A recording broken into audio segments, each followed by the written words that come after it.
नमो सिद्धाणं नमो आयर्याणं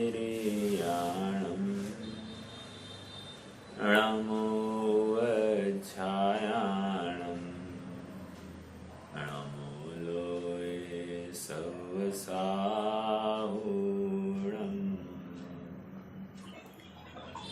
मङ्गलं भगवान् वीरो मङ्गलं गौतमो गणी मङ्गलं कुन्दकुन्दार्यो जैनधर्मोऽस्तु मङ्गलम् सर्वमङ्गलमाङ्गल्यं सर्वकल्याणकारकं प्रधानं सर्वधर्माणां जयं जयतु शासनम् मोक्षमार्गस्य नेतारं भेत्तारं कर्मभूभृतां ज्ञातारं विश्वतत्त्वानां वन्दे तद्गुणलब्धये।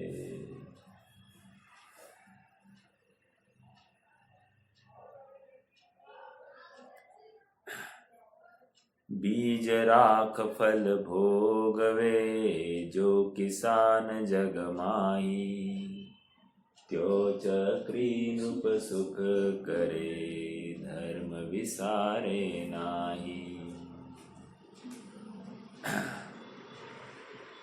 प्रयोजन अपने सुख का है।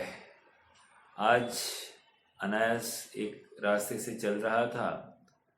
रास्ते पर एक साइड में एक ऐसा एक बोर्ड लगा था, तुम ही सुखी हो सकता, आप सुखी हो सकते हैं। तो सहज विचार दौड़ने लग गया और ये विचार आया कि सचमुच सुख तो अपने पास में सुखी हो सकता है, ये कहना भी कितनी दूर की बात है, पराश्रित बात है। सुख जो स्वयं सुख की निधि है, सुख का खजाना है, वो स्वयं अपने सुख को भूल गया है और सुखी होने की कल्पना यहाँ वहाँ खोज रहा है।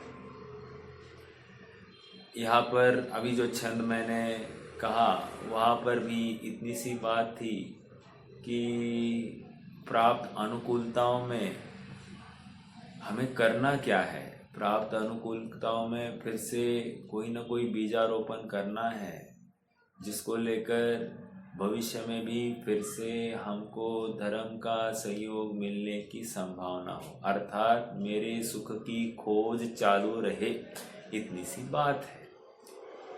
समझदार व्यक्ति प्राप्त अनुकूलताओं को शाश्वत सुख न मानता हुआ उनमें वैराग्य भावना भाता है, वे भी बिछड़ जाने वाले हैं ऐसा निर्णय करके उनमें आसक्त नहीं होता है और विरक्त भाव से उनके सहज संयोग की प्राप्ति में आकुलित या मान से ओतप्रोत नहीं होता है। ऐसा जीव सत्यार्थ रूप से सच्चा सुखार्थी है और हम और आप भी इसी प्रकार के चिंतवन के माध्यम से सुखी हो सकते हैं। प्रकरण आश्रव अधिकार का है और आश्रव अधिकार में पुण्याश्रव की चर्चा चलती है। भाई ये जीव जो 5 व्रतों के अंगीकार करने वाला है तो इसको लेकर तो आश्रव होगा, लेकिन हाँ, पाप से पुण्य भला या ज़्यादा दुख से थोड़ा दुख भला, इस न्याय से यहाँ पर उस पुण्य को करने के लिए क्या भावनाएं भाई जाती है, इसकी चर्चा की जा रही है। अर्थात जीव निरंतर पुण्य भाव में बना रहे, मंद कषाय में बना रहे, तो सहज ही उसके सुलझने के अवसर खड़े होंगे। अहिंसा व्रत की भावनाओं में वहाँ पर भी दो गुप्ती और 3 समिति की चर्चा चली, वचन गुप्ती और मनोगुप्ती, और साथ साथ वहाँ पर आदान निक्षेपण, ईर्या समिति और आलोकित पान भोजन समिति।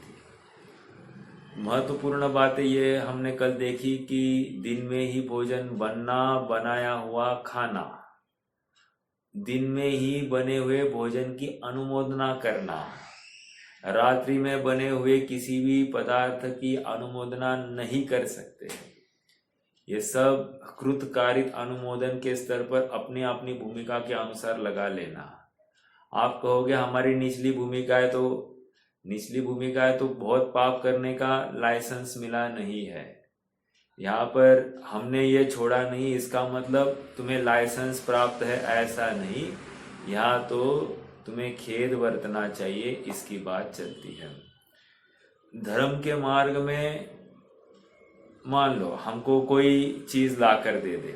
अभी ऐसा हुआ, मेरी एक बहन आई थी राजगुरु नगर से, और उसने गेहूं के आटे के बिस्किट बनाए थे। उसने बनाए थे, मैं बनवा कर लाए थे किसी बेकरी से। और उन्होंने कहा अभी 1 घंटे पहले मैंने गेहूं पिसा है, अभी मेरे आंखों के सामने अपना घी देकर, अपनी शक्कर देकर, अपने आटे के बिस्किट बनाकर लाए हैं। मेरा ये प्रश्न है कि एक सुखार्थी जीव ऐसे चीजों को ग्रहण करेगा कि नहीं करेगा?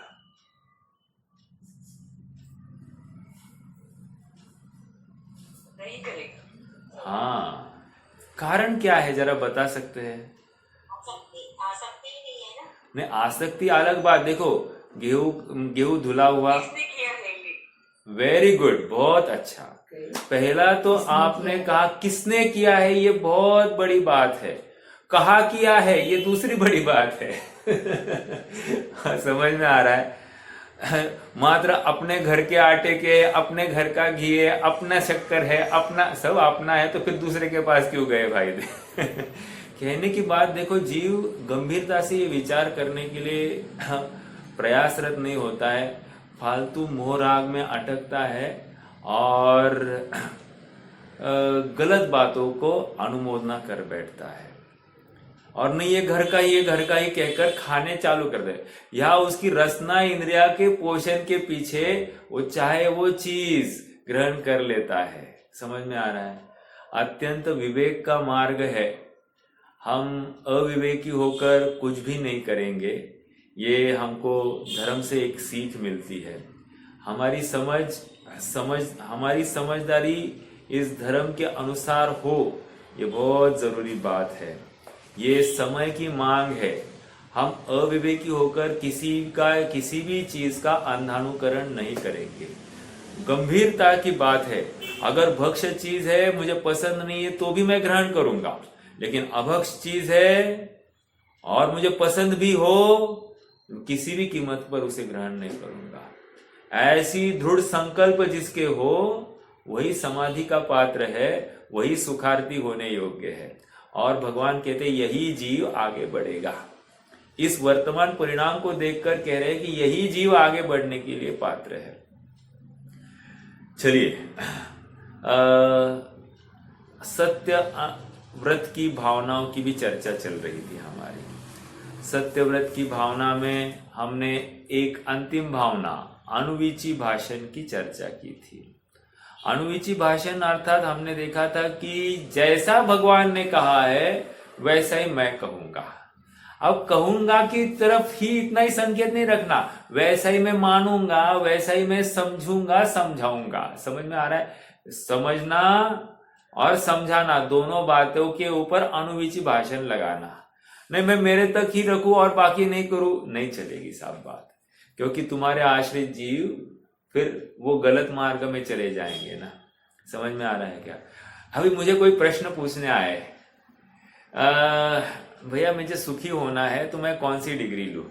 प्रश्न है, बहुत गंभीर प्रश्न। मुझे सुखी होना है, मैं कौन सी डिग्री हासिल करूं?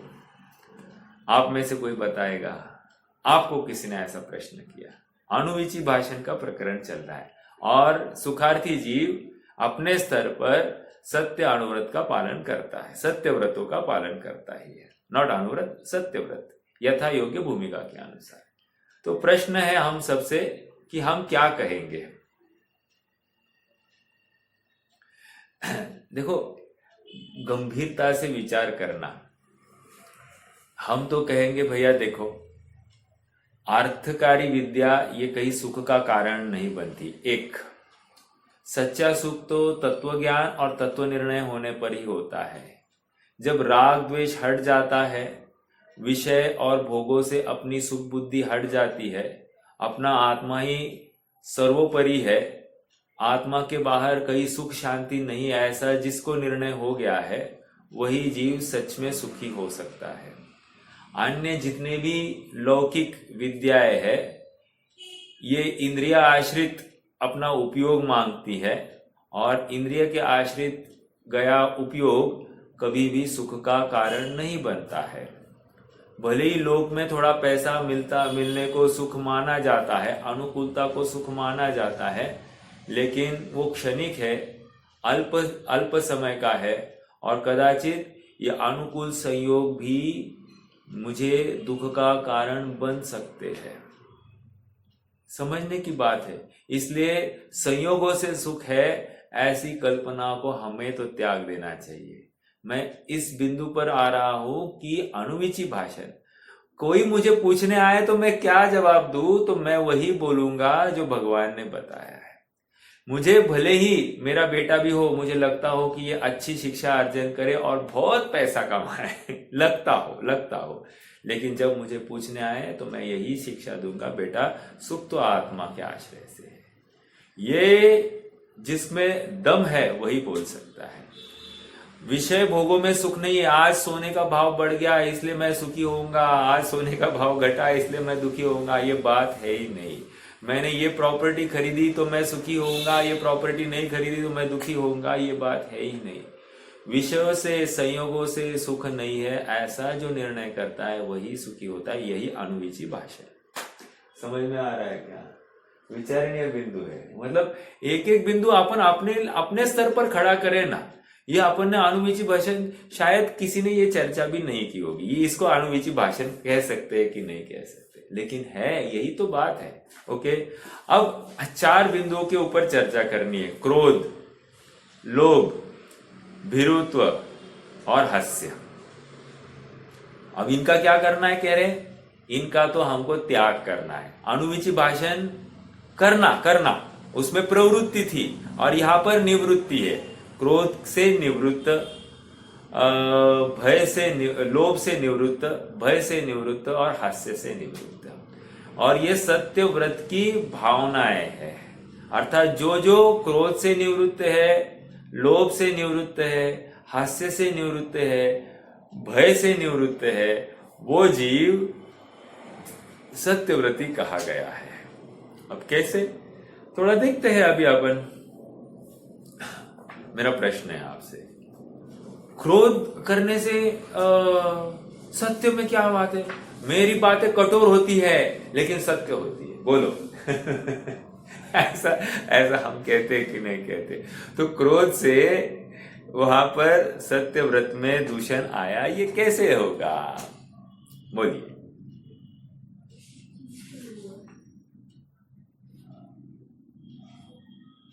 कोई कह सकता है?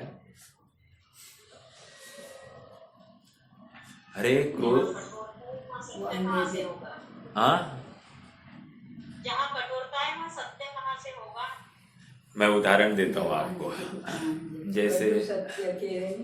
जैसे अभी मुनिराज है, आचार्य देव संगस्थ मुनिराज को दंड देते हैं, उसको गाली तक देते हैं, निकल जाए यहां से, तू मेरा शिष्य नहीं हो सकता है। तो इसको हम सत्य कहेंगे कि नहीं कहेंगे? क्रोधवश निकले हुए भाषा है।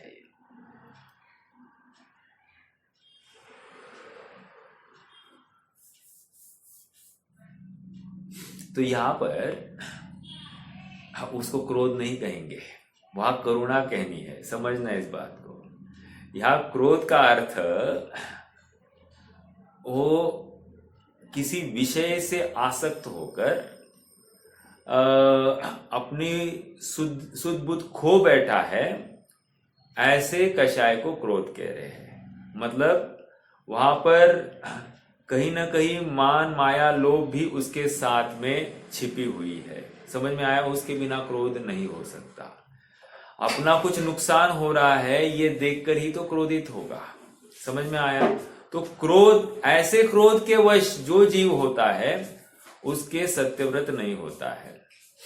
अब कौन हो सकता है? जैसे थोड़ा सा देखो, मुझे एक पक्ष है कि मैं कहता हूं कि मैं जो बात रख रहा हूं यही सही है। एग्जाम्पल, हाँ एग्जाम्पल, तो आप आकर कहो नहीं नहीं ये गलत कह रहे हैं आप। मैं कहूं नहीं, मैं यही है, यही सही है, ऐसा ही है। तो मुझे क्रोध आता है, तुम्हें सुनना है तो सुनो, नहीं तो जाओ, मैं तो यही मानूंगा, ऐसा ही है। अब ये जो बात हो गई ये क्रोधवश हुई बात है। धर्म की जो बात होती है उसमें क्रोध के अवसर नहीं होते हैं। हर समय में जो कोई कषाय के प्रसंग बनेंगे, देखो क्रोध के वश होकर जिनवानी जलाई जाती है, क्रोध के वश होकर सामने वाले का वचन को हम झूठ ठहरा देते हैं। समझ में आता है क्या? ऐसा हो जाता है। तो क्रोध के वश हम कोई भी बात नहीं करें, ये यहाँ पर बात चल रही। जो मैंने उदाहरण दिया था मुनिराज का, आचार्य देव का, वो तो करुणावश आचार्य देव इतने समझदार है कि वे सब जानते सही गलत का पूरा माप उनको ख्याल है, और इसलिए वहां पर वो क्रोध नहीं लगाया जाएगा। क्रोध अज्ञानता के वश जो प्रवृत्ति हुई है उसको क्रोध कह रहे हैं। उसको सत्यव्रत में दूषण लग सकता है। अर्थात जहां पर भी क्रोध आता है जीव आपे से बाहर होता है और वो सत्य बात कहने में असमर्थ हो जाता है। जैसे द्विपायन को क्या हुआ, उनको मात्र कहा कि भाई नंगे, ऐसा साधु उनको चिढ़ाया गया यादव द्वारा। तो क्या हो गया, क्रोध से आपे से बाहर हो गए और हमने अंजाम देख लिया। पूरी द्वारिका नगरी जलकर भस्मभूत हो गई। समझ में आ रहा है क्या? तो इतना क्रोध का आवेग में क्या हो सकता है ये दिखाई दे रहा है। अर्थात ये क्या हो गया, क्रोध ये सत्य व्रत के व्रत में दूषण लगने योग्य हो गया। तो क्रोध के वश होकर कोई भी कार्य नहीं होता है, वो बताता हूं। दूसरी बात देखिए, अभी और एक बिंदु मुझे थोड़ा सा आपके ध्यान आकर्षित करना है। सूत्र में क्रोध और लोभ ये दो ही कषाय दी है। वैसे आपको क्या लगता है, क्रोध और लोभ इनके वश ही असत्य प्रवृत्ति होती है या अन्य कषाय से भी असत्य प्रवृत्ति हो सकती है? जैसे मान कषाय वश या माया कषाय वश भी असत्य में प्रवृत्ति हो सकती है। ऐसा लगता है क्या आपको? किसी को लगता है ऐसा? हो सकता है। तो आचार्य देव ने क्यों नहीं लिखा ये?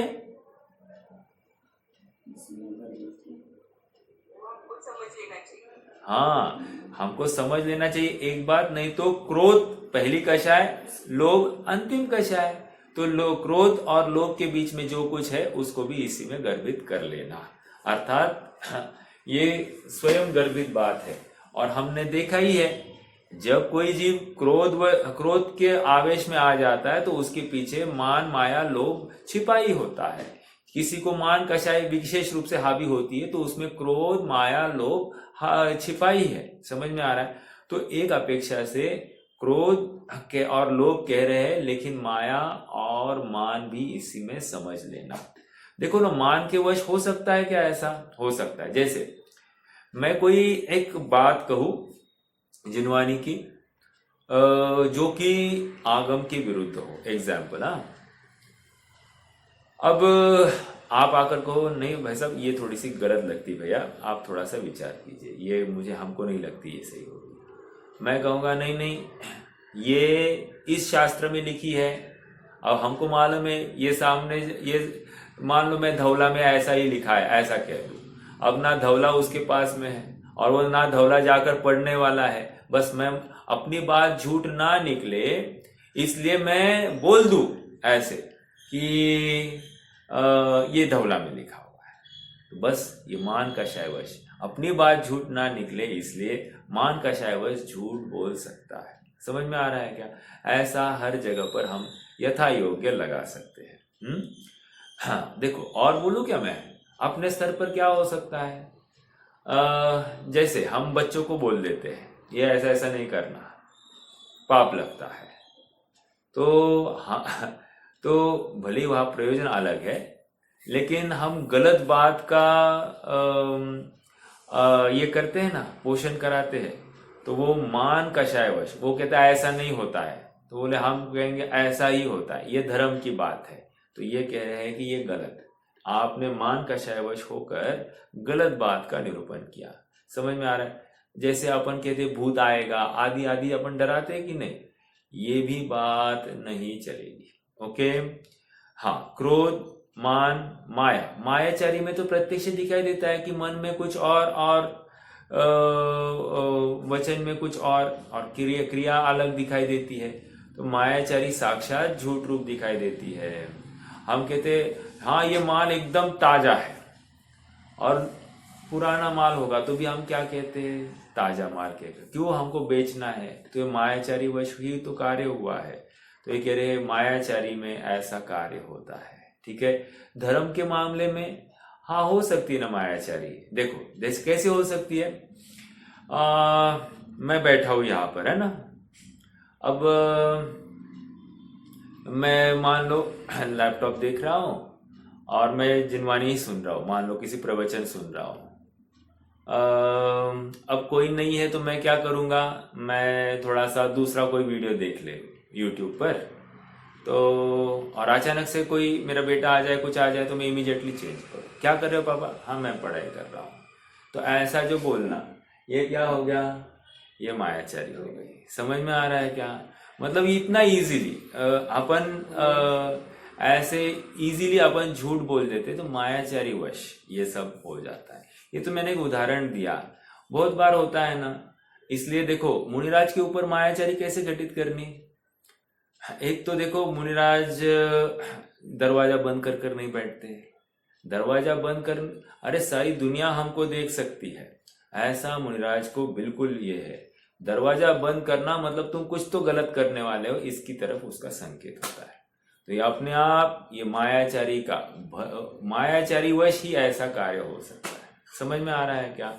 तो ये सब विचारणीय बिंदु है, एक एक बिंदु के ऊपर बहुत गहराई से विचार करना, जहां जो बैठता है वहां वहां लगा सकते हैं। ब्रह्मचारी के भी पत्र, यहां से पत्र जाना है, मैं अगर मैं ब्रह्मचारी हूं, बाल ब्रह्मचारी, जो कुछ आप लगाना है लगा लीजिए, मतलब मैं ब्रह्मचारी अणुव्रत की बात भी नहीं कर रहा हूं, ब्रह्मचारी साधारण मैं ब्रह्मचारी हूं, तो मैं किसी को कोई मैसेज भेजूं, वो मैसेज बंद लिफाफे में नहीं जाता, खुले लिफाफे में जाए, सारा जगत उसे पढ़ सकता है, ऐसा वो पोस्ट के माध्यम से जाए, जिसके साथ जाएगा खुला जाएगा, वो सबको पढ़ने की आजादी है। ये मायाचारी नहीं, देखो बंद में डाल दिया, ये मायाचारी के अंतर्गत हो गया। कॉन्फिडेंशियल कुछ होता ही नहीं है यहां पर। समझ में आ रही है क्या? तो ये मायाचारी के अंतर्गत लिया जा सकता है, ये भी झूठ का पोषक होता है। समझ में आ रहा है? और लोभवश झूठ बोले ही जाता है। जैसे कितनी सारी बातें हैं, मतलब हम सांसारिक प्रयोजनों में लोभवश कितने बातें बोल देते हैं। मान लो कोई साड़ी खरीदी हो, कोई कपड़ा, कोई गहना खरीदा हो, मैंने ये रेट से खरीदा, मैंने इतने से खरीदा, ऐसा क्यों? मतलब वहां पर हमको पोषण कुछ अलग करना होता है, और हमारी परचेज कितनी अच्छी है ये बताना है, तो ये इसके वश भी हम लोभवश ऐसा कुछ न कुछ कर सकते हैं। या फिर हमको लोभ में क्या होता है कि लोभ में कोई चीज अच्छी लगती है, राइट? अच्छी लगती है, तो मान लो कोई हमको गुस्सा भी कर रहा है, गाली भी दे रहा है, तो भी हम हंसते हैं। क्यों हंस रहे साहब? हंस रहे क्यों है? हमको पैसे से मतलब है।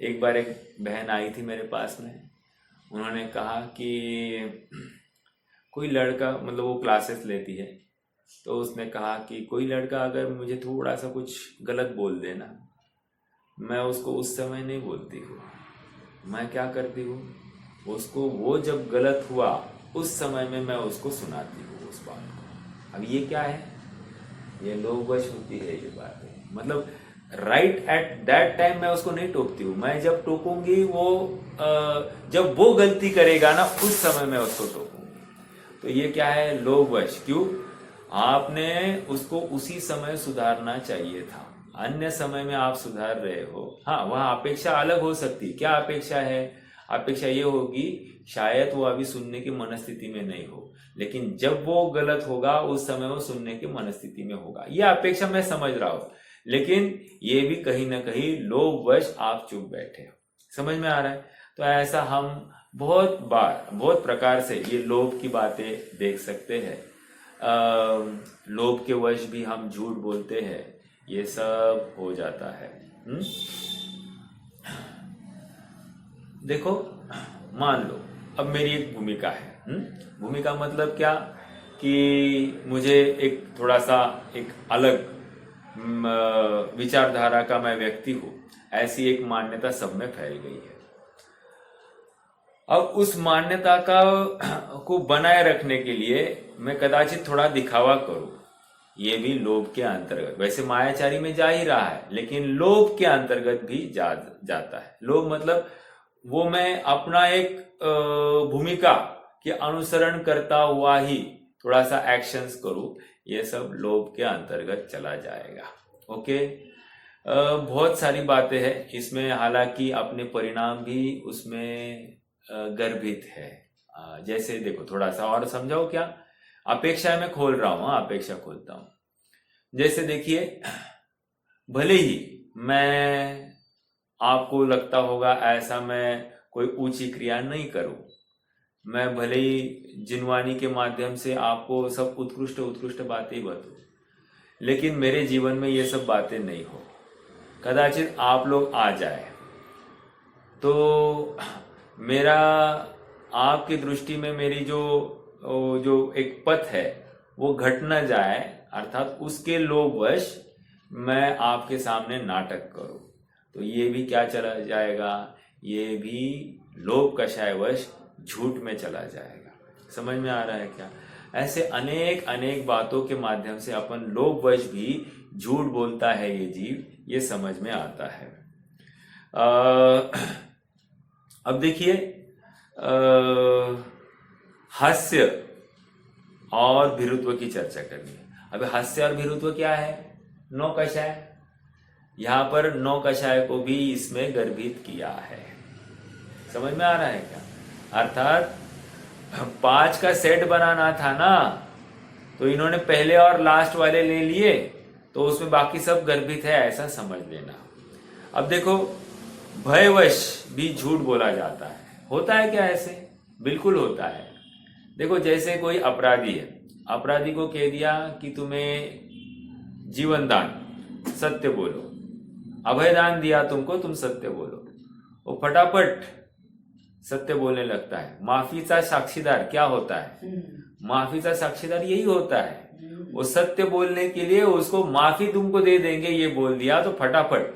तो असत्य क्यों बोल रहा था, भयवश। समझ में आ रहा है क्या। तो भय से ये जीव असत्य बोलता है। कितने ही बार हम बच्चे भी कहो, हम भी जो झूठ बोल रहे हैं, ये भयवश ही तो बोलते हैं। समझ में आ रहा है। तो भयवश ये जीव झूठ बोलता है। तो यहाँ पर भय का त्याग करने की भावना। अब भय का त्याग मतलब ये देखो, क्रोध का त्याग, मान का त्याग, माया का, लोभ का त्याग या भय का त्याग, ये कब होगा। अरे, जब इसको निर्णय होगा कि मैं एक अखंड वस्तु हूं, मुझ में ये क्रोध नामक कुछ बातें है ही नहीं। मेरी वस्तु में ना क्रोध आता है न क्रोध जाता है, न मान आता है न मान जाता है, न भय आता है न भय जाता है, क्योंकि भय करने योग्य ऐसा मुझ में कुछ कमी है नहीं। और न कोई मैं किसी से डर जाऊं ऐसा किसी के पास अधिक है नहीं। ऐसा जिसको निर्णय हो गया है वो इन कषायों से पार हो जाता है और फिर सत्य से युक्त ही उसके वचन होते हैं। वो परिणामों से नहीं डरता है। संयोगों में विकृत संयोग मिल जाए, विपरीत संयोग मिल जाए, इनसे भी वो डरता नहीं है, क्योंकि उसने अपने शाश्वत स्वरूप को देख लिया है। कितनी विशेष बात होगी। देखो, जैसे मान लो हम मतलब मान लो हम धर्मांतर कर रहे हैं, एग्जाम्पल दे रहा हूं। धर्मांतर कोई कर रहा है। अब जब धर्मांतर कर रहा है तो उसके बहुत अनुयायी है। अब उसके अनुयायी कहे हम आपको भोजन नहीं देंगे, तो अब इसको भय हो गया, अरे अब मैं जब भोजन नहीं मिलेगा तो मैं क्या करूंगा, क्योंकि इसको मालूम मेरा जीवन समाज के आश्रित है और समाज ही मुझे उपेक्षित रखेगा, तो मेरा कैसे चलेगा। अब जिसको इतना सा भय हो गया वो सामने वाले के अनुसार ही चलेगा कि नहीं चलेगा, चलेगा। अर्थात भयवश झूठ प्रवृत्ति भी देखी जाती है। हम और देखते हैं, मेरा वैसे प्रश्न है, लोभवश ऐसा कोई प्रथमानुयोग का उदाहरण आपके ज्ञान में आता है क्या? लोभवश झूठ बोला गया है।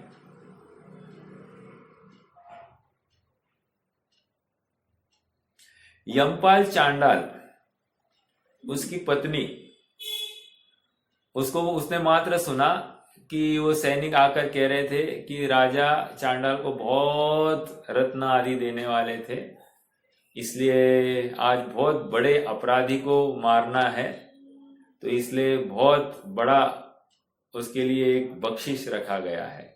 बस इतने सी बात सुनकर उसको लोभ हुआ और उसने इशारा कर दिया, वो नहीं है कर कर अंदर इशारा कर रही है। तो ऐसा ये लोभवश झूठ हो जाता है ना। हाँ जी।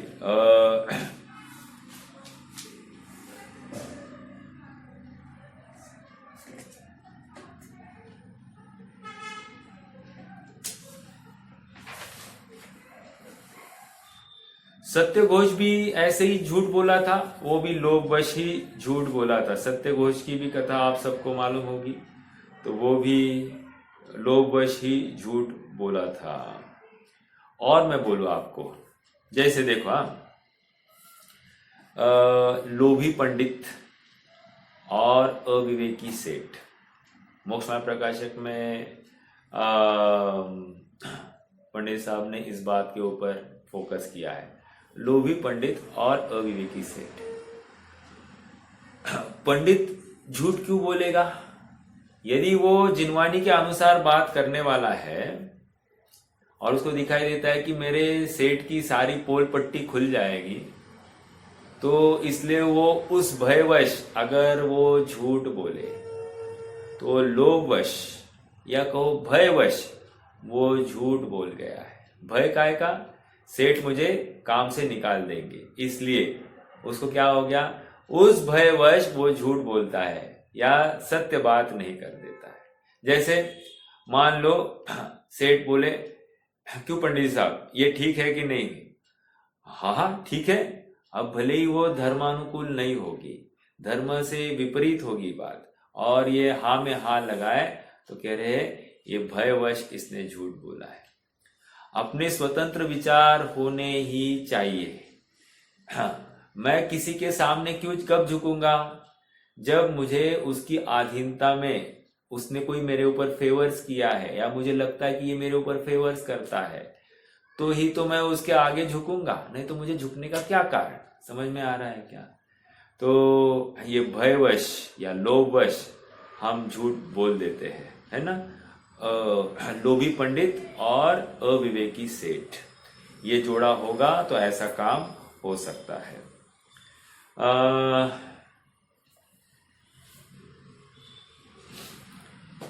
देखो, और सांसारिक प्रयोजन हेतु कोई भी कार्य हो रहा हो, सांसारिक प्रयोजन, जैसे मुझे आपसे कोई लाभ दिखाई दे, सांसारिक प्रयोजन, तो मैं आपके अनुकूल कोई बात कहूं, आपकी झूठी स्तुति आदि करूं, तो कह रहे ये भी भयवश या लोभवश ऐसा मैंने कथन किया है, यह समझना। तो कषायवश जीव झूठ बोल सकता है, यह हमको समझ में आता है। अब हंसते हंसते की बात देखते हैं। हंसते हंसते क्या हो सकता है? तो कहते हैं कि हंसते हंसते, जैसे द्रौपदी ने बोल दिया, हंसते हंसते अंधे का पुत्र अंधा। बात सच्ची थी, लेकिन व्यवहार योग्य नहीं थी। तो यद्यपि शुद्धम नहीं, क्या है वो, सत्य बात हो, लेकिन व्यवहार के विरुद्ध हो, तो भी ऐसी बात नहीं करनी चाहिए। ये मेरे ख्याल से रत्नकण श्रावकाचार में है वो बात। एक मिनट, थोड़ा सा होल्ड कीजिए।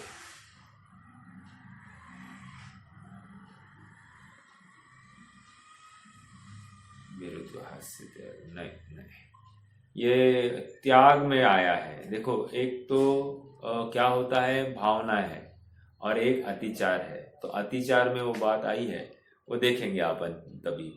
अभी तो इतना ही देखना कि हास्य नहीं करना, अर्थात हम किसी के साथ, देखो, और बोलो आपको, हास्य की बहुत अच्छी बातें हैं। मान लो हम चल रहे हैं, है ना, और किसी के साथ पास खाली ऐसे हंसकर हम आगे चले, हमको उसके प्रति कोई ऐसा भाव नहीं थी, लेकिन मात्र हम उसको देखकर हंसे, इतनी सी बात हो गई, तो हो गया, उसको लगता है कि ये मुझे देखकर ही हंसा। तो बस उसको लेकर उसको कोई एक थोड़ी सी क्या कह सकते, इन्फीरियरिटी हो जाती है, और उसको लेकर उसको बुरा लगता है, ऐसा हो जाता है। और थोड़ा सा बोलूं, जैसे हम रास्ते से चल रहे हैं और मान लो कोई अपोजिट जेंडर अपने सामने से निकल जाए, और हम हमारे ही धुन में है, और हम ऐसा जस्ट आंखों में आंखें मिले और हम हंसे, उस समय में प्रयोजन हमारा उसके साथ देखकर हंसने का नहीं है, पहचान देने का भी नहीं है, लेकिन हम हंसे, तो क्या होता है, उनको लगता है कि ये मुझे देखकर ही हंसे। बस ऐसा भी गलतफहमी का अवसर हो जाता है। जितने भी, मतलब आजकल जो युवा पीढ़ी है,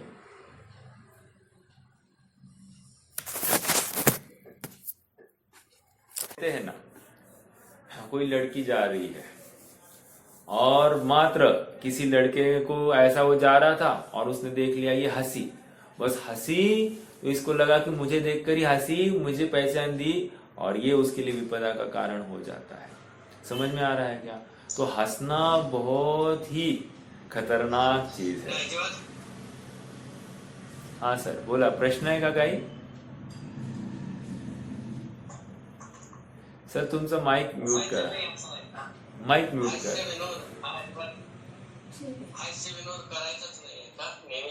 हाँ, तो ऐसा है कि हास्य ये कषाय है, और अपने यहाँ पर उसको कषाय के अंतर्गत लिया है, कोई चिकने कर्म के ही बंध का कारण है, ऐसा समझना। हास्य के वीडियोज आदि भी नहीं देखे जाते हैं, या पिक्चर आदि जो हल्के फुल्के लगते हैं हमको कि ये हल्का पिक्चर है, इसमें मारना धरना नहीं है, फाइटिंग नहीं है, बस हंसी मजाक है, ऐसे पिक्चर भी नहीं देखे जाते। हास्य बहुत ही गंभीर बात है। हाँ, अच्छा, बघा, हंसना, एक स्मित हास्य होना या निश्चिंत अपनी मुद्रा होना अलग चीज है, और हंसी करते रहना वो अलग चीज है। जैसे हमारी निश्चिंत मुद्रा क्या है, तनाव से मुक्त दिखाई देती, लेकिन ऐसे हंसरी मुद्रा जो है ये कहीं ना कहीं मायाचारी का परिचायक भी है। आप समझना इस बात को, बहुत गंभीर है। हमको किसी के साथ हंसना नहीं, लेकिन बस ऐसे मुंह कर अपन मुंह बनाए, ये गलत बात है। इससे सामने वाले के ऊपर एक गलत इंप्रेशन हमारा पड़ता है। आज जो पर्सनैलिटी डेवलपमेंट के नाम पर जो बताया जाता है कि सदा हंसमुख चेहरा होना तो सामने वाला ज्यादा इम्प्रेस होता है, आदि आदि जो बातें हैं ये हास्य करतात, नुसतं खोटं खोटं हसतात, हाँ हास्य बरोबर बरोबर। तो वहाँ प्रयोजन स्वास्थ्य का है, लेकिन सचमुच आप विचार कीजिए, स्वास्थ्य तो कर्म उदय के आश्रित है।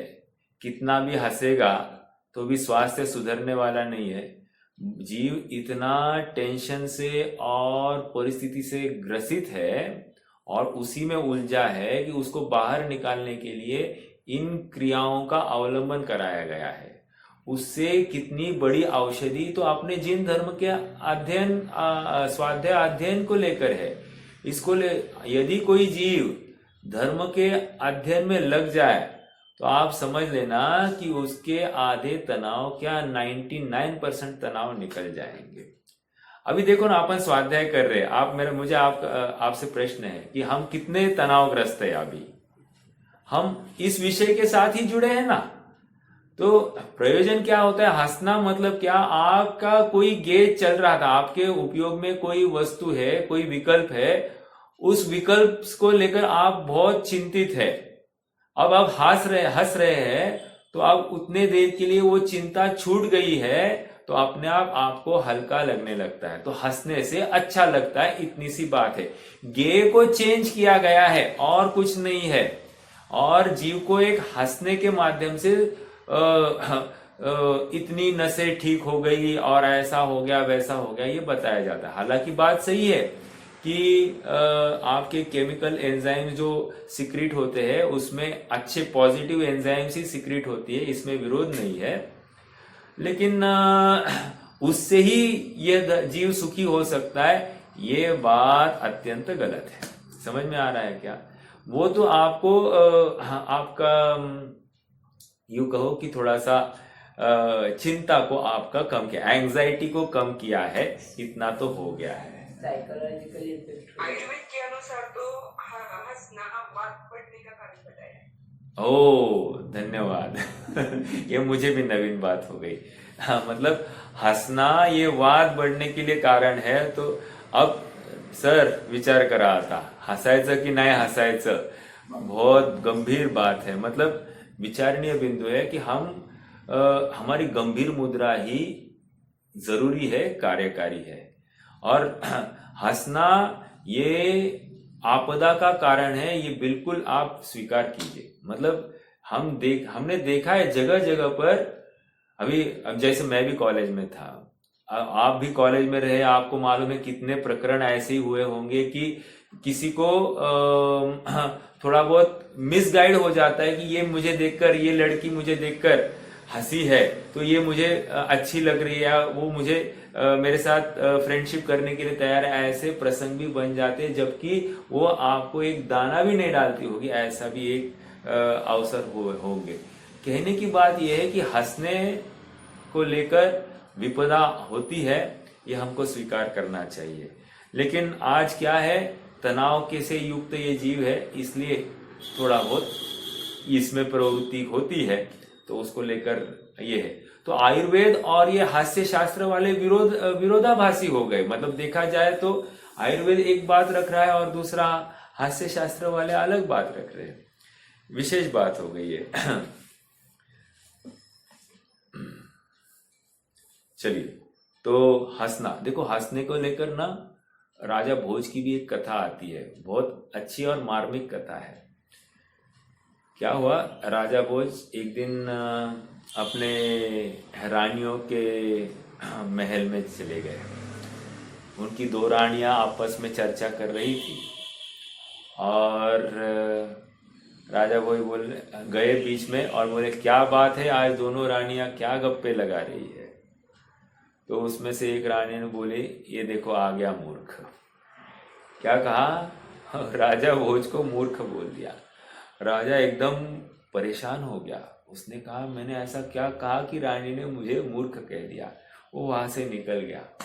2-4 दिन चले लेकिन राजा का मन लगने के लिए तैयार नहीं। राजा भोज, हाँ मतलब ये सत्य घटना है, राजा का मन लगने के लिए तैयार नहीं। और वे विचार कर रहे कि रानी, मैंने ऐसा क्या गलत किया कि रानी मुझे मूर्ख कह गई। तो उनके नवरत्न में से एक कालिदास थे। एक दिन कालिदास आ गए और कालिदास ने उनको प्रणाम किया तो राजा ने बोल दिया, ये देखो आ गया मूर्ख। तो कालिदास ने इमीडिएटली एक छंद ही रच दिया। उन्होंने कहा, खादम न गच्छामि हसन न भाषे, गतम न शोचामि कृतं न मन्ये, द्वाभ्याम तृतीयो न वदामि राजन, किम कारणम भोज वदामि मूर्ख। क्या है, फिर से बोलूं, अभी शब्दों के ऊपर गौर करना। खादम न गच्छामि, खादम न गच्छामि मतलब संस्कृत है, मैं खाते खाते गमन नहीं करता। खाकर गमन करने वाले को मूर्ख कहते हैं। मैं एक एक बात आपको, ये कालिदास मतलब अन्यमति के विद्वान ने ये बात रखी है। खादम न गच्छामि हसन न भाषे, हसन न भाषे, अंडरलाइन दिस वर्ड, मैं बोलते समय में हंसता नहीं हूं। हंसना मतलब क्या है कि ये मेरा इंसल्ट कर रहा है, ऐसा भी सामने वाले को लग जाता है। समझ में आ रहा है क्या? अपनी हंसी भी एक उपेक्षा भरी भी हो सकती है और सामने वाले जीव को इसमें से गलत इंटरप्रिटेशन भी हो सकता है। ओके, हसन न भाषे, गतम न शोचामि। गतम न शोचामि मतलब क्या? जो बात हो गई है मैं उसके बारे में ज्यादा सोचता नहीं। जो कार्य हो गया है अभी, जो पीछे कोई घटना हो गई है, उसके बारे में मैं ज्यादा विचार नहीं करता। गतम न शोचामि, देखो अपना जो भूतकाल की बातों को बार बार स्मरण करता है तो कह रहे हैं कि ये क्या है, मूर्ख है ना। देखो हाँ, भूतकाल की बातें याद रखनी कि नहीं रखनी? रखनी याद, सुधरने के लिए, सुधार के लिए बिल्कुल रखनी। कहीं हम यहाँ पर गलत हुए थे तो ये रखना, लेकिन भूतकाल की बात को लेकर निरंतर खेद व्यक्त करना, यार मैं यहाँ गलत हुआ, यहाँ गलत हुआ, यहाँ गलत हुआ, यहाँ गलत हुआ, तो ये कह रहे हैं कि ये गतम न सोचा, मैं नहीं सोचता, बस आ गया, फॉरगेट द पास्ट, बरी इट, जो अभी प्रेजेंट है उसी में आप जियो, ठीक है। गतम न सोचामी, जो भूतकाल का ज्यादा सोचता है उसको कहते हैं मूर्ख। आगे, कृतम न मन्ये, इन तीनों बातों को मैं नहीं करता, ठीक है। अब अंतिम बात आगे, द्वाभ्याम तृतीयेपि न वदामि राजन। द्वाभ्याम मतलब दो जन बात कर रहे हैं तो उसमें फटे में टांग, तीसरा जन मैं आकर बात नहीं करता। दो जनों में मैं जब बात कर रहे उसमें बीच में मैं मेरा मुंह डालता नहीं हूं। द्वाभ्याम तृतीयेपि न वदामि राजन, किम कारणम भोज वदामि मूर्ख। क्या कारण हुआ कि मुझे भोज राजा ने मूर्ख कह दिया, मुझे आप बताइए। ये चार कारणों के अलावा अन्य किसी भी वश किसी को मूर्ख कहा नहीं जाता है। समझ में आया? तो इतनी बात मैंने क्यों कही? हंसते हुए बोलना इसको मूर्ख कहा गया है। समझ में आ रहा है क्या? मतलब बहुत गंभीर बात है। हंसी तो फंसी, समझ में आ रहा है क्या? जो हंसा तो फंस गया, ऐसा समझते हैं। तो अपने आप इसको लेकर झूठ बोलने का दोष आ जाता है, अर्थात सत्यव्रत में दूषण आ जाता है।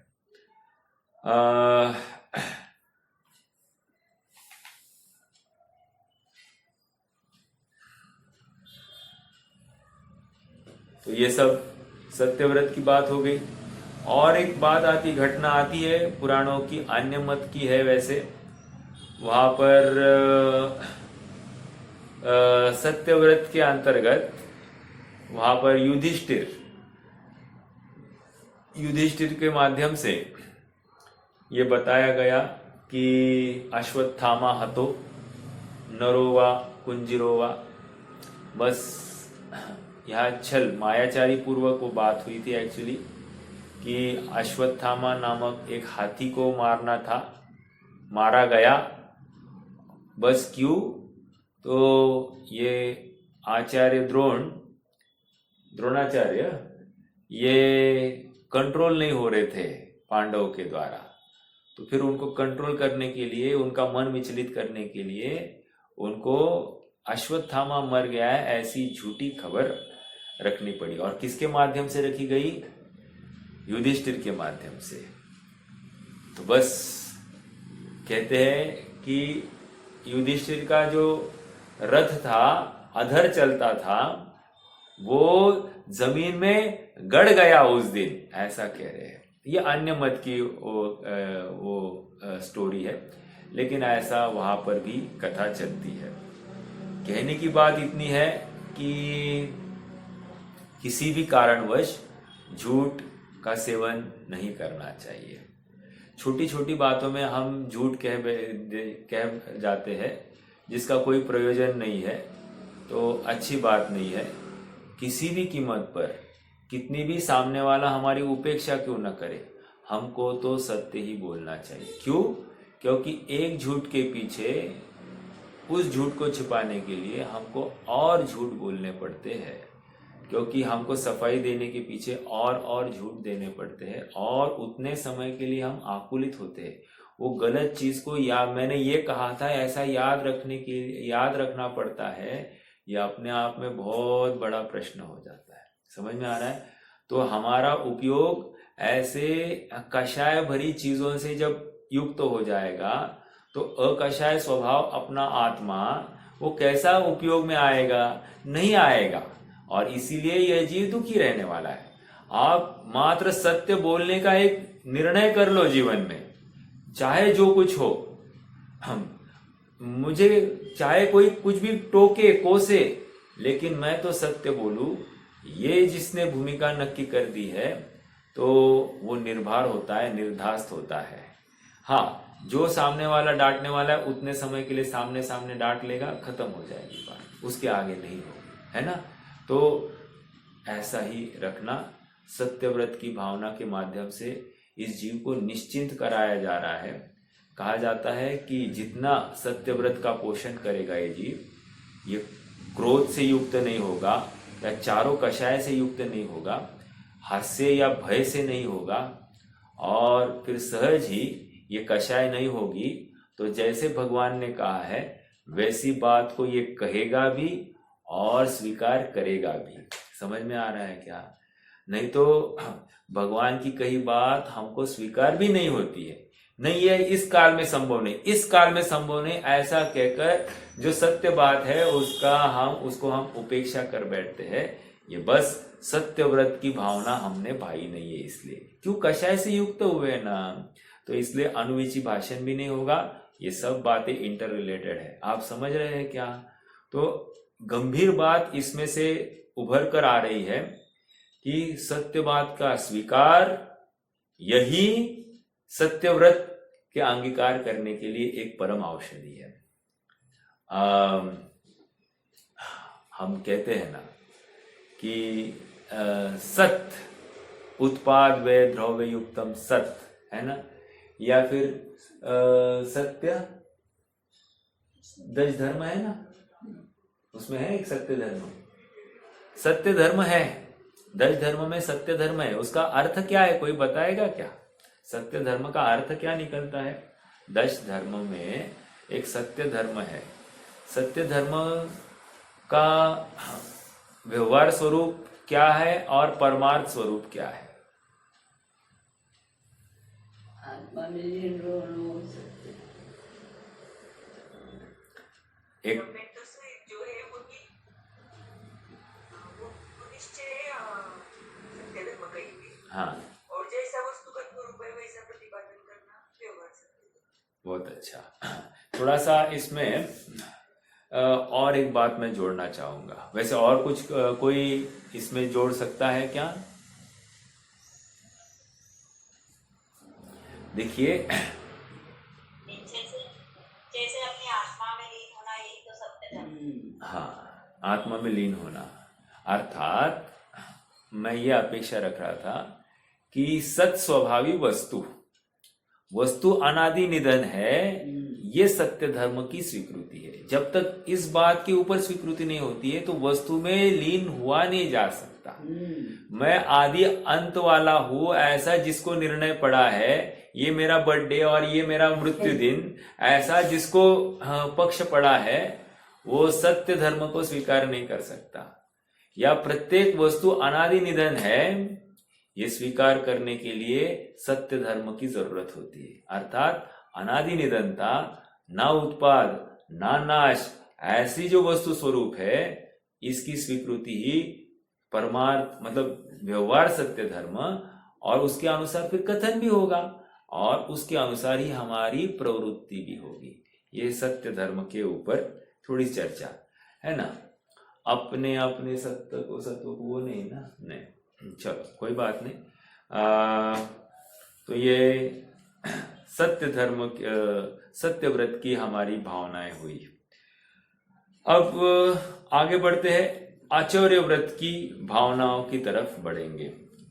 हाँ, ये वैसे क्या चल रहा है, कोई मैं आपको जस्ट एक प्रश्न पूछूं तो ये कौन सा अधिकार है?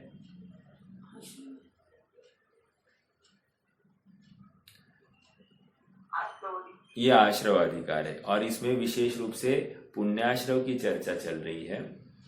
और यह आश्रव किसी अपेक्षा से उपादेय है और किसी अपेक्षा से हेय है। अभी यहाँ पर आश्रव, यदि मैं आपने आत्म वस्तु में स्थित नहीं हो तो कम से कम पाप में प्रवृत्ति हो, इसकी ये बात है। ठीक है, देखो एक बात चलती है, क्या आती है, जहां पर चारित्र अंगीकार नहीं किया गया है तो वो जीव को क्या कहा गया है? कोठार में रखे हुए बीज के समान।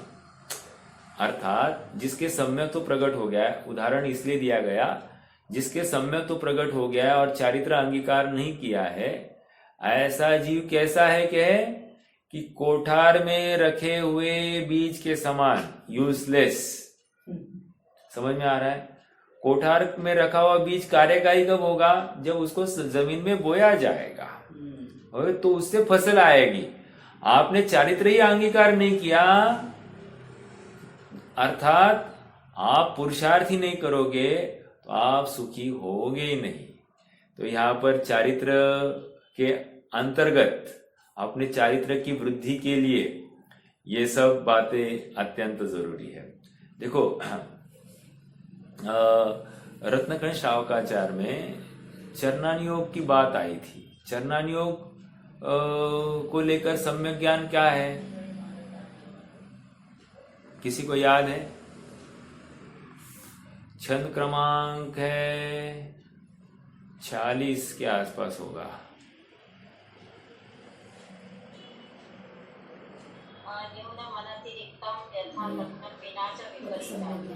वो सम्यक ज्ञान की हो गई बात। वो हाँ, वो तो सम्यक ज्ञान की बात है। चरणान योग देखो ऐसा है, गृह मेध्य नगाराणाम, 45वां छंद है, गृह मेध्य नगाराणाम चारित्रोत्पत्ति वृद्धि रक्षांगम चरणानुयोग समयम सम्यक ज्ञानम विजानाति। ये चरणानुयोग का सम्यक ज्ञानी कहा। क्या कह रहे? गृह मेध्य नगाराणाम, अर्थात गृह में आसक्त नहीं हो। ओके, और क्या है इसमें? चारित्रोत्पत्ति, चारित्र की उत्पत्ति, वृद्धि और रक्षा, ये किसके माध्यम से हो रही है? चरणानुयोग समय। अर्थात ये 5 भावनाएं जो भाई जा रही है व्रतों की रक्षा के लिए, इनके माध्यम से चारित्र की उत्पत्ति, वृद्धि और रक्षा और पूर्णता, ये सब इन भावनाओं के बल पर हो रही है। समझ में आ रहा है क्या? और इसके माध्यम से जीव सम्यक ज्ञान को भी प्राप्त हो जाता है। अर्थात हम चरणानुयोग को या चारित्र को हल्के में ना ले या उपेक्षित ना रखे। ये इतना ही कहने का प्रयोजन है। यथा योग्य अपनी अपनी भूमिका के अनुसार शक्ति प्रमाण हमारी प्रवृत्ति होनी ही चाहिए। हम उपेक्षा करेंगे इस तत्व की, हमारे पुरुषार्थ की, तो हमारी शक्ति भी हीन होती ही जाएगी। जैसे आपको पता है ना, हम हाथ को यदि प्लास्टर में रखा जाए एक 15-20 दिन के लिए, क्या होता है, अभी हाथ में जो ताकत थी वो ताकत ओछी हो जाती, कम हो जाती है। फिर से उसमें ताकत आने के लिए फिर से एक्सरसाइज करना अर्थात पुरुषार्थ करने की ही सलाह दी जाती है। निष्कर्ष इतना ही है कि हमारे पास जितनी ताकत है उस ताकत को 100% कैपेसिटी में हम यूटिलाइज करें। पुरुषार्थ करना, कम नहीं करना और ज्यादा भी नहीं करना, जितनी अपनी क्षमता है उसका अनुसरण करते हुए करना। अति करेंगे तो क्या होगा, अति भारारोपण हो जाएगा, इसको पिष्ट पेशन हो जाएगा, ये धर्म से विचलित हो जाएगा। कम करेंगे तो क्या होगा, प्रमाद होगा तो भी इस धर्म से विचलित होगा।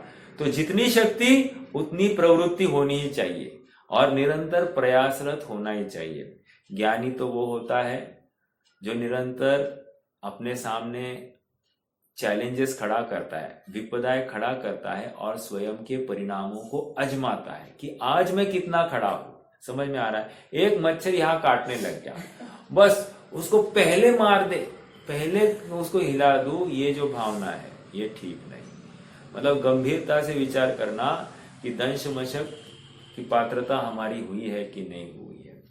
हम स्वयं को परखे ना, हर परिणाम से हम अपने परिणामों को आंक सकते, जिनवानी सापेक्ष कंपेयर कर सकते और हमें और कितने पुरुषार्थ करने की जरूरत है इसका निर्णय हो जाता है। क्योंकि घर में रहना ये तो अपराध है।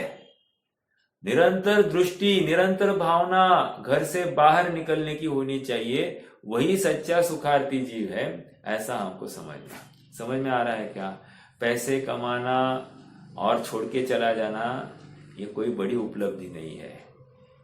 पैसे कमाना और दान करना ये भी बड़ी उपलब्धि नहीं है। पैसे ही कमाना छोड़ देकर अपना आत्म कल्याण के लिए प्रयासरत होना ये बड़ा पुरुषार्थ है। समझ में आ रहा है क्या? हमारी अगर वैसी सामर्थ्य हो गई है, वैसी व्यवस्था हो गई है, तो हम अब ज्यादा समय विषयों में अर्थार्जन करने में नहीं लगाए, हम अपना समय आत्म कल्याण में लगाए, अपने खान पान की विवेक में लगाए। इसके लिए विशेष लाभ अपने लिए होते हुए दिखाई देते हैं। समझ में आ रहा है क्या? तो चरणान योग की मुख्यता से ये कथन किया था। अपन मात्र अभी सूत्र पढ़ेंगे और फिर आज रुक जाते हैं, कल ही अपन इसकी चर्चा करेंगे। आचौर्य व्रत की भावना है शून्यागार, विमोचित आवास, परोपरोधाकरण, भैक्ष शुद्धि, सद्धर्म विसंवादा पंच। ठीक है, शून्यागार 1, विमोचित आवास 2, परोपरोधाकरण 3, भैक्ष शुद्धि 4 और साधर्मी, सद्धर्म विसंवाद, साधर्मी के साथ विसंवाद, ये 5। इन 5 कारणों को लेकर आचौर्य व्रत की बात चलती है। अब देखो, आपको थोड़ा सा एक आपका ध्यान आकर्षित करूं। साधर्मी के साथ विसंवाद कहाँ लेना चाहिए था? वैसे सत्य व्रत में लेना चाहिए था या आचौर्य व्रत में लेना चाहिए था? लगता क्या है, सत्य व्रत में लेना चाहिए था। अब यहां लिया है आचौर्य व्रत में, विचारणीय बिंदु। दूसरी बिंदु देखो, भैक्ष शुद्धि। अब चोरी में भैक्ष शुद्धि कहाँ आई? ये भी अपन कल चर्चा करेंगे। कल अच्छा चर्चा के लिए अवसर है। सब जुड़े समय पर और अपने आप को लाभान्वित करें, यही मंगल भावना है। कोई प्रश्न होगा तो आप रख सकते हैं, नहीं तो फिर जिनवानी स्तुति करेंगे।